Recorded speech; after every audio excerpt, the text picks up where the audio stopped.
It all began with a simple patch of earth in front of my house, a small corner of my yard that most people would have overlooked, bare soil that for years had been nothing more than a dumping ground for dried leaves and weeds. For me, it was potential. I had always dreamed of planting a modest garden, nothing fancy, just a place where I could bring a little color and life into an otherwise dull neighborhood dominated by gray concrete and strict HOA-approved landscaping. The Homeowners Association prided itself on uniformity. Every house was meant to look the same, with the same beige paint, the same manicured lawn, and the same hedges cut to regulation height. It was soulless. Walking through the neighborhood felt like stepping into a copy-and-paste suburb where individuality wasn't just discouraged, it was punished. But I had grown tired of living in a place that felt more like a prison than a community.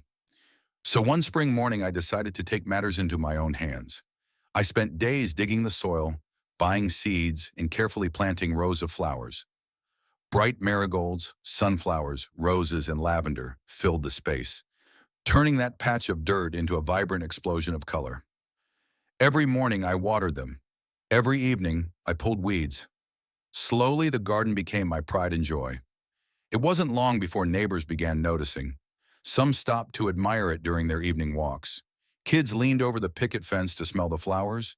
Even strangers who drove through the neighborhood slowed down to take a look. My small act of rebellion had transformed into something bigger, a splash of personality in a world of monotony. But in neighborhoods like mine, beauty and joy never went unnoticed by the people in power. Within a week, the HOA board had sent me a letter. It was printed on their official letterhead, written in cold, bureaucratic language. The message was simple. My garden violated community guidelines. According to them, all front yards had to consist of grass and 2 HOA-approved shrubs, nothing more. My flowers were considered unsanctioned landscaping and had to be removed immediately. I was furious. The garden wasn't harming anyone. It wasn't messy or overgrown. It was neat, colorful, and well-kept. It was the one thing in the neighborhood that looked alive. And yet, because it didn't fit into their narrow rule book, they wanted it gone. I tried to appeal, but my requests were dismissed at the monthly board meeting. The president, a smug woman who prided herself on enforcing every rule, told me that rules were rules. 2 days later, I woke up to find that my garden was gone. The flowers I had nurtured were ripped out of the soil. The sunflowers lay crushed in the dirt. The roses had been cut down, their stems scattered across the lawn like discarded trash. Even the lavender had been yanked up by the roots. The HOA had sent landscapers to destroy everything I had built. And to make matters worse, they left me with a fine for non-compliance, adding insult to injury. I stood in my yard staring at the barren patch of dirt and felt something snap inside me. This wasn't just about flowers anymore. It wasn't about landscaping rules or uniformity. It was about control. The HOA thrived on crushing individuality, on reminding everyone that they were in charge. And they had just declared war on me. For days, I seethed in silence. I replayed the destruction over and over in my head, imagining the smug satisfaction on the board members' faces as they signed off on tearing apart something I had poured my heart into. But anger alone wasn't enough. If I was going to strike back, I needed a plan. Something bold, something that would make them regret ever crossing me. That's when the idea came to me. If the HOA didn't want flowers in my yard, then fine. But what about their prized property? The one thing they valued more than anything else. The perfectly maintained parking lot next to the clubhouse. That was their crown jewel. Every board meeting was held there. Every event, every community gathering. The parking lot was their pride, their symbol of order and control. And I knew exactly how to take it from them. It wouldn't be enough to vandalize it or damage it. That would only give them an excuse to find me again. No, this had to be poetic. They had stolen my garden, so I would give them one in return, only much, much bigger. I spent weeks researching, planning, and gathering supplies. I bought fast-growing plants, creeping vines, and seeds known for their invasive qualities. I studied soil treatments, irrigation methods, and ways to encourage rapid growth. At the same time, I began quietly setting up my plan under the cover of night, making trips to the parking lot when no one was watching. Little by little, I laid the groundwork. Hidden beneath the asphalt cracks and along the edges, I placed seeds and vines. In the drainage system, I introduced water-loving plants that would thrive in secret until they broke through the surface. And around the perimeter, I planted fast-growing shrubs that could double in size overnight with the right nutrients. It was slow, meticulous work, but I knew patience would pay off. Every step felt like justice, every hidden seed like a promise that the HOA's stranglehold on the neighborhood wouldn't last forever. As I worked, I couldn't help but feel a strange thrill. This wasn't just retaliation, it was art. A living, breathing masterpiece that would grow and spread until the HOA's precious parking lot transformed into something wild, uncontrollable, and beautiful. By the time I was finished, the foundation had been set. All that was left was to wait for nature to take its course. The board members had no idea that their greatest symbol of power was about to become their greatest embarrassment. And as I stood in my yard one night, looking out at the empty patch where my garden had once been, I smiled. Because I knew that soon, the HOA would have more greenery than they could ever handle. The first few weeks passed quietly, almost too quietly. On the surface, everything remained the same. The HOA continued their rigid patrols of the neighborhood, sending out citations for lawns that grew half an inch too long or for trash cans left out 5 minutes past pickup. They were smug in their control, confident that order had been restored after tearing out my garden. But beneath the surface of their precious parking lot, life had already begun to stir. It started small, barely noticeable. Tiny shoots of green pushing through the cracks in the asphalt, their delicate stems reaching stubbornly toward the sun. At first, they could have been mistaken for ordinary weeds, just the kind of nuisance any lot might attract after a rain. But I knew better. These weren't random intruders. These were the carefully chosen seeds I had sown, plants designed to grow fast, spread aggressively, and thrive in harsh conditions. The first ones to appear were creeping vines. They snaked along the edges of the lot, hugging the curbs as though testing the boundaries. Each day they stretched farther, gripping tightly to the asphalt with small tendrils. Then came the wild grasses, sprouting in dense clusters near the drainage grates. Their growth was astonishing, each clump expanding almost visibly overnight. And then, almost as if on cue, shrubs began to emerge along the perimeter, camouflaged at first by decorative rocks but quickly swelling in size. At first, no one noticed. The HOA board members strode across the lot for their weekly meetings, stepping past the chutes without a second glance. The landscapers tasked with keeping the area pristine dismissed them as weeds, trimming the most obvious growth, but failing to realize that cutting the surface did nothing to stop the roots spreading beneath. I watched from a distance, night after night, my satisfaction growing with each passing day. The lot was alive now. Where once there had been sterile pavement and painted stripes, there was movement, growth, and quiet rebellion. And it was only the beginning. The first real sign of trouble for the HOA came after a heavy summer storm. Rainwater pooled in the lot's drainage system, flooding the edges. Normally, this would have been a minor inconvenience, quickly resolved by the drainage grates. But this time, something was different. The plants I had nurtured in those hidden pockets drank greedily from the flood, exploding in growth almost overnight. The morning after the storm, the vines had advanced several feet, their tendrils curling up the sides of parked cars. The grasses were waist-high, thick and unruly. Shrubs that had once looked like harmless landscaping had doubled in size, pushing against the curbs as though trying to claim new territory. The HOA board noticed then. They called an emergency landscaping crew to hack everything down. Workers with trimmers, blowers, and weed killers descended on the lot, tearing away at the greenery until only bare pavement remained once more. They congratulated themselves for their quick response, proud of their ability to maintain order. But what they didn't realize was that they were already too late. The roots were everywhere. Beneath the pavement, within the drainage, along every seam and crack, life had already taken hold. Cutting down what they could see was nothing more than trimming the surface of a problem they couldn't comprehend. Within days, the plants were back, stronger and thicker than before. This time, the growth was impossible to ignore. The vines scaled the clubhouse walls, curling around the handrails of the front steps. The grasses returned in thicker clusters, bursting through cracks in the asphalt that widened under their pressure. Shrubs spread into small thickets, their branches reaching out to scrape the sides of parked vehicles. By the end of the second week, the pristine lines of the parking lot were almost invisible beneath a patchwork of green. Neighbors began to notice. Some whispered about how quickly the plants were spreading, wondering aloud why the HOA wasn't able to stop them. Children treated the lot like a miniature jungle, running between the shrubs and pretending to be explorers. For the first time, people were laughing, smiling, and enjoying themselves in a space the HOA had once guarded with severity. The board members were not amused.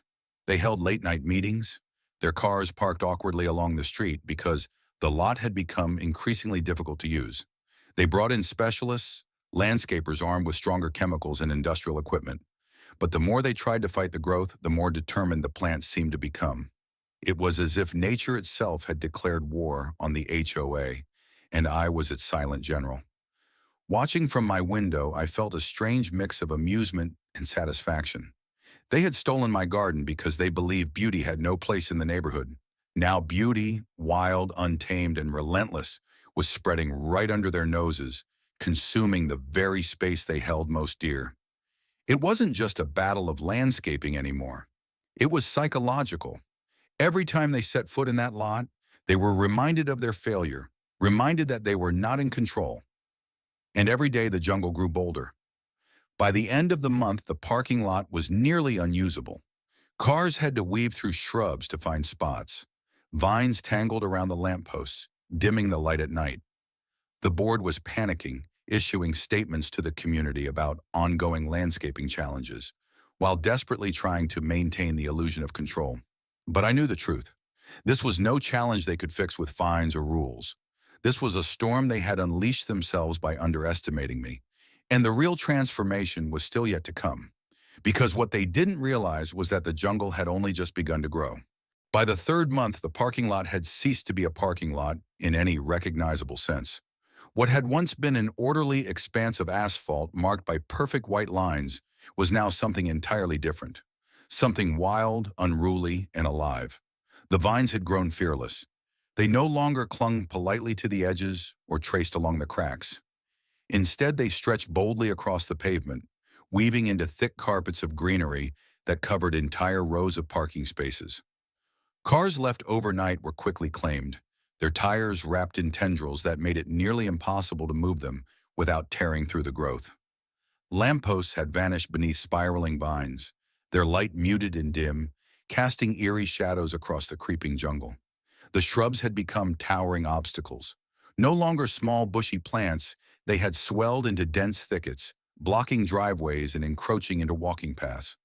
Some had grown so tall that they brushed against the clubhouse windows, their branches rattling against the glass whenever the wind blew. And the grasses, once dismissed as harmless, had transformed into towering fields, chest high in some areas, rippling like waves whenever a breeze passed through. The neat symmetry of painted lines and structured spaces was gone, buried under a lush, chaotic maze. At first, the residents tried to adapt. They parked along the edges, maneuvering around shrubs, stepping carefully over vines to reach the clubhouse. Children treated it as a playground, darting into the grasses and vanishing like explorers disappearing into the unknown. Parents scolded them, fearful of snakes or hidden dangers. But the children didn't care. For them, the parking lot had become something magical, a place unlike anything they had ever seen in the neighborhood. But for the HOA, it was a nightmare. The board members were furious, though they tried to mask their panic with official statements. They called it a temporary landscaping issue, promising residents that they were working diligently to restore order. They hired more landscaping crews, bringing in teams armed with saws, trimmers, and barrels of industrial herbicide. The crews worked tirelessly, hacking away at the greenery, stripping vines from lampposts, cutting shrubs down to their stumps. For a brief moment, it seemed as though they might succeed. The lot would be cleared, reduced to its barren state, and the HOA would claim victory. But then, almost as if mocking their efforts, the jungle grew back stronger. The roots, buried deep beneath the asphalt, refused to die. Each time they were cut, they sprouted again with greater force. Herbicides slowed them for a few days, but rain washed it away, feeding the soil and reviving the plants faster than before. The grasses thickened, the shrubs regenerated, and the vines seemed to thrive under the challenge, wrapping tighter around anything that tried to resist them. It was a cycle the HOA couldn't escape. Clear, cut, spray, destroy, and within days the jungle returned, bolder and greener than ever. Their frustration was palpable, their confidence unraveling with each failed attempt. Residents began to question the board's competence. If they couldn't control a simple parking lot, what authority did they really have over the rest of the community? Whispers spread through the neighborhood, complaints bubbling just beneath the surface. The board tried to silence them with fines and warnings, but the more they resisted, the more obvious their weakness became. I watched it all unfold with quiet satisfaction. From my window, from my late-night walks, I observed the jungle as it spread, not just across the lot, but into the psyches of everyone in the neighborhood. The HOA had prided itself on control, but now their crown jewel had become a living reminder of their failure. And the jungle wasn't finished. With each passing week, the plants expanded beyond the borders of the parking lot. Vines reached toward the clubhouse roof, curling around gutters and shingles. Shrubs pushed outward, swallowing sidewalks and creeping into neighboring yards. The grasses seeded themselves freely, their feathery tops scattering in the wind and planting new growth wherever they landed. The clubhouse, once the proud centerpiece of the community, was beginning to look like something out of a forgotten ruin. The walls were streaked with green, the steps hidden beneath layers of creeping vines. Windows became shadowed by leaves, and doors had to be forced open against the stubborn push of branches. The HOA tried to relocate their meetings, moving them to private homes or makeshift spaces, but it didn't matter. Everyone could see what was happening. The jungle was winning, and the board was powerless to stop it. Some residents secretly enjoyed it. For years, they had endured the HOA's endless rules, citations, and control. Now, watching the board struggle against an unstoppable tide of greenery felt like justice. They didn't say it aloud, but I could see it in their faces. The satisfaction, the hidden smiles, the subtle joy at watching the mighty brought low. Of course, not everyone was happy. Some complained about the inconvenience, about the mess, about the fear of animals hiding in the grasses. The HOA clung to these complaints, using them as fuel to justify their endless war against the jungle. But every battle they fought only highlighted their futility. By the fourth month, the lot was no longer recognizable. It had become a jungle in truth, thick and sprawling, wild and untamed. Birds nested in the shrubs, insects buzzed through the grasses, and vines draped like curtains from every corner. It was alive in a way that no sterile, lifeless parking lot could ever hope to be. And though the HOA still fought, still raged, still sent crews and specialists, the truth was undeniable. They had lost. Yet I knew this was not the end of the story, because while the jungle had taken over the parking lot, it was beginning to reach further, threatening to consume not just the HOA's prized property, but the very neighborhood itself. And with every inch it spread, the board's grip on power loosened. The war they had started over a simple garden was becoming something much larger, something they could never have imagined. By the time autumn arrived, the parking lot had become unrecognizable. What once served as the HOA's centerpiece, the polished, orderly space where board members paraded their authority, was now something closer to a nature preserve than a community facility. The asphalt was buried beneath layers of vines, cracks widened by stubborn roots, and walls of green that had consumed every surface. The white parking lines were gone, swallowed whole. The lot was no longer a place for cars. It was a jungle, alive and thriving. The HOA had fought hard, but every battle ended the same way: failure. The more they tried to destroy the growth, the stronger it seemed to return. They had tried landscapers, herbicides, even bringing in contractors to strip entire sections of pavement. Nothing worked. Every cut was answered with regrowth, every spray with new life. Every attempt at control only made the jungle spread faster. By this point, the board's desperation was obvious. Their polished image was cracking, and the residents could see it. No longer did the HOA present itself as an untouchable authority. They were frazzled, panicked, and visibly humiliated. The parking lot wasn't just an inconvenience anymore. It was a living symbol of their defeat. Your support means everything. Subscribe today and share this story around. Thanks for watching. Don't forget to subscribe and share with your loved ones.